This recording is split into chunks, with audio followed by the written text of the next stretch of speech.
By noon, something has already happened to you, not because of your workload, not because of your sleep, not because of anything you would point to on a list of stressors and say, that's the problem.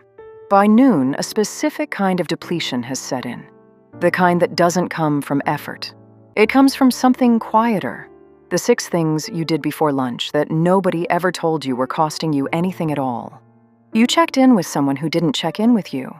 You softened your voice in a conversation where you were actually right.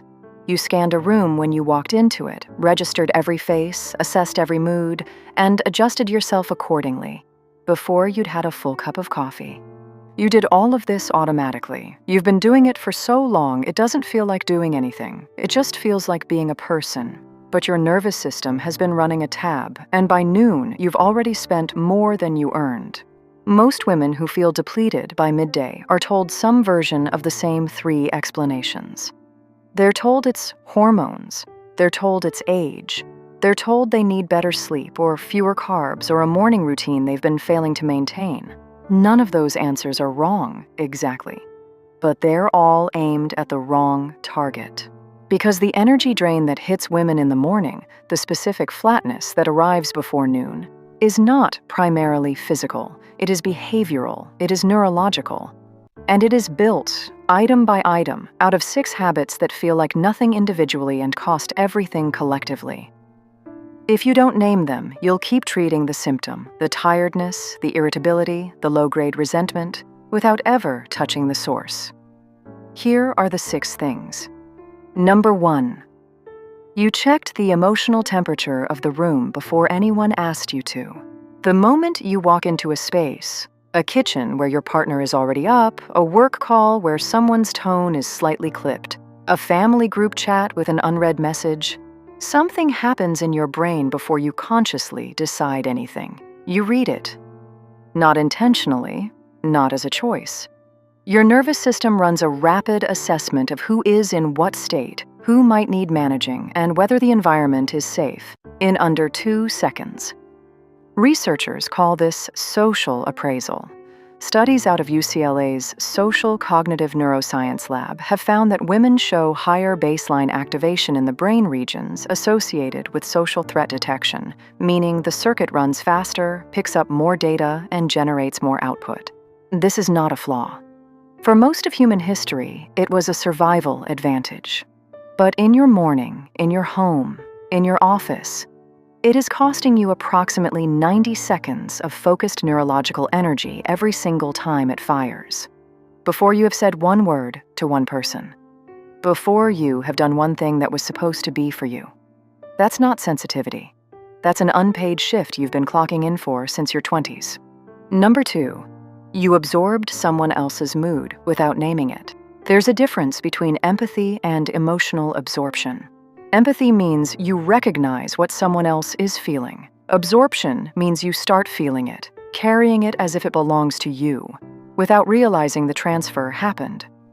Most women over 45 are expert absorbers, not because they're weak, because they were trained to be. Psychologist Judith Jordan at Harvard Medical School has studied relational connection in women for decades. Her research consistently shows that women are socialized from childhood to track, mirror, and respond to other people's emotional states, not as a conscious skill, but as an ambient background process. Like running software you didn't install and can't find the off switch for. When your partner wakes up anxious and says nothing, you absorb it. When your adult child sends a terse text and doesn't explain why, you carry it.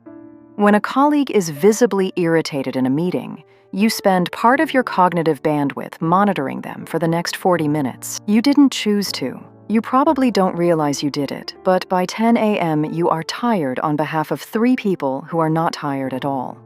That's not compassion. That's a leak. And it's been running since breakfast. Number 3, you softened something you knew was true. Think about the last time you said, "I might be wrong," but before a sentence where you were not wrong. Or, "I don't want to make a big deal of this," but before naming something that was, in fact, a big deal. Or nothing at all. Because the room was the wrong temperature. Because Someone looked like they were having a hard day. Because you calculated, in the half second before you opened your mouth, that the cost of being clear was higher than the cost of swallowing it. Researchers at the University of Waterloo studying emotional suppression found that inhibiting an authentic response, choosing not to say or show what you actually feel, requires active neurological effort. It's not a passive absence, it's an active act of containment. And like any active effort, it depletes glucose, reduces working memory, and raises cortisol. Every time you swallow something true, your brain charges your account. The more often you do it before noon, the more overdrawn you are by the time anything that requires your full attention actually arrives. That's not social grace. That's buying peace on credit. And the interest is compounding daily. If this is naming something you've felt but haven't been able to explain, if any of these items have a specific face or a specific morning attached to them, subscribe. This channel exists for women who are done being told their exhaustion is a personal failing. There are 3 more items, and the last one is the one most women have never been told costs them anything at all. Number 4, you mentally prepared for conversations that haven't happened yet. Before the difficult phone call, you rehearsed it. Not once, several times. You built the other person's likely responses. You prepared your counter-responses. You walked through 2 or 3 versions of how it might go, trying to locate the version where nobody gets upset. And you don't have to feel the specific kind of sick that comes after conflict. Here's what makes it particularly costly. Most of those conversations never happen the way you planned them, which means you spent measurable neurological energy on a scenario that existed only in your own mind, and then had to manage the real version on top of it. You rehearsed the argument, and then you had it. 2 drafts, 1 price. This doesn't happen because you're anxious. It happens because you've been in situations where being unprepared was costly. Your brain learned to prepare. It's doing exactly what you trained it to do. But it doesn't stop at 1 rehearsal. It doesn't stop until you consciously interrupt it. And in the 3 hours between waking and lunch, most women over 45 have already had 4 or 5 full conversations with people who haven't said a word yet. That's not overthinking. That's a nervous system that has never been told it's allowed to stop preparing. Number 5, you managed someone's feelings about your boundary. You did the hard thing. You said no. Or you said, not now, or I can't do that, or I need something different here. And then, almost immediately, you felt responsible for what happened to their face when you said it. The flinch, the silence, the "oh, okay" that carried everything they weren't saying out loud. And instead of staying with what you'd asked for, you spent the next 10 minutes managing their reaction to the thing you'd had every right to say. This is what researchers call boundary fatigue, and it's distinct from the labor of setting the boundary itself. Psychologist Nedra Tawwab, who has studied relational dynamics in women extensively, identifies this as one of the most under-recognized energy leaks in women's relationships. Not the boundary, but the aftermath maintenance that follows it. Because in most women's relational wiring, the job isn't finished when you say the true thing. The job is finished when everyone feels okay about the true thing you said, including the person who needed to hear it most. That's not kindness. That's an extra shift you added to a task that was already complete.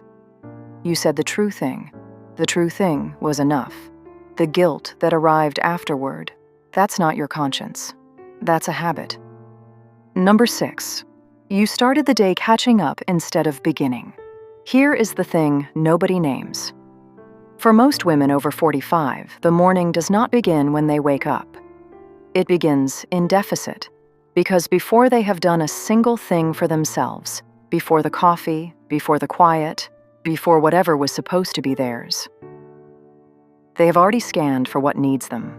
The phone, checked. The messages, read.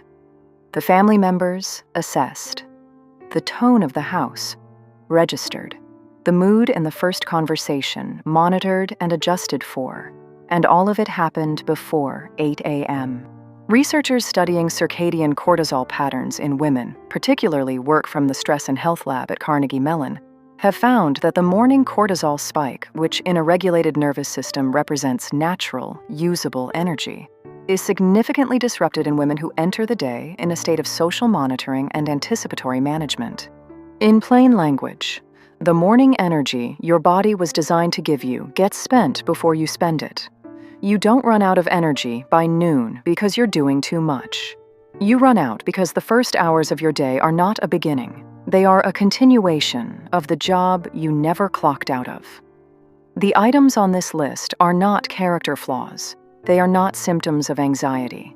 They are not proof that you are too much or not enough.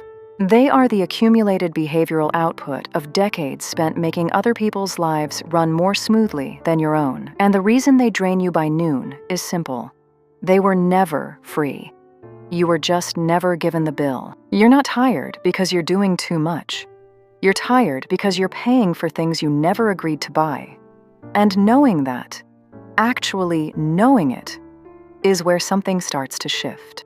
If any one of these 6 things landed for you, if you recognized a specific morning, a specific person, a specific moment where you swallowed something true, tell me in the comments, which one costs you the most? I read everyone.